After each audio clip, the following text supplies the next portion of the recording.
জিল Bangla sugar mills limited জামালপুরের দেওয়ানগঞ্জে ১৯৫৮ সালে পাকিস্তান ও নিউজিল্যান্ডের যৌথ উদ্যোগে স্থাপিত হয়, যা বাংলাদেশের প্রথম দিকের অন্যতম চিনি কল ছিল এবং ১৯৭২ সালে সরকারি হয়, কিন্তু পরে লোকসানে বন্ধ হয়ে যায়।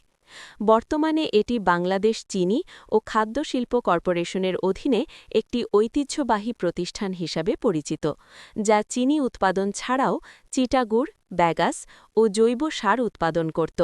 যদিও আধুনিকীকরণ ও ঋণের কারণে এর কার্যক্রমে ভাটা পড়েছিল। প্রতিষ্ঠার প্রেক্ষাপট ও ইতিহাস। প্রতিষ্ঠা ১৯৫৭ সালে নির্মাণ কাজ শুরু হয়ে ১৯৫৮ সালে মিলটি স্থাপিত হয় এবং ১৯৫৮-৫৯ অর্থবছর থেকে চিনি উৎপাদন শুরু করে। যৌথ উদ্যোগ। তৎকালীন পাকিস্তান ও নিউজিল্যান্ড সরকারের আর্থিক ও কারিগরি সহায়তায় এটি প্রতিষ্ঠিত হয়েছিল। রাষ্ট্রীয়করণ। ১৯৭১ সালে স্বাধীনতার পর ১৯৭২ সালে এটি একটি রাষ্ট্রায়ত্ত প্রতিষ্ঠানে পরিণত হয় এবং বাংলাদেশ চিনি ও খাদ্য শিল্প কর্পোরেশন বিএসআইএফসি এর অধীনে আসে। উৎপাদন ও সক্ষমতা।